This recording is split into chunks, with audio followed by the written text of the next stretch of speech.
అసలు తుఫాన్ ఎలా వస్తుందో తెలుసా? సముద్రం మొదట ప్రశాంతంగా ఉంటుంది, అలలు మెల్లగా తాకుతూ ఉంటాయి.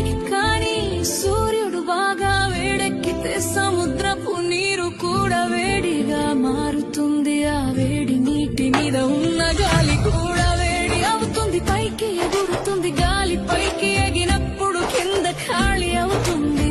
అప్పుడు చుట్టుపక్కల చల్లని గాలి ఖాళీని నింపడానికి వస్తుంది. ఇలా గాలి ఎగరడం దిగడం మొదలవుతుంది. అలా తిరుగుతూ తిరుగుతూ ఒక పెద్ద చక్రంలా మారుతుంది. మొదట్లో అది సాధారణ మేఘంలా ఉంటుంది, కానీ కాసేపటికే ఆ మేఘం చీకటిగా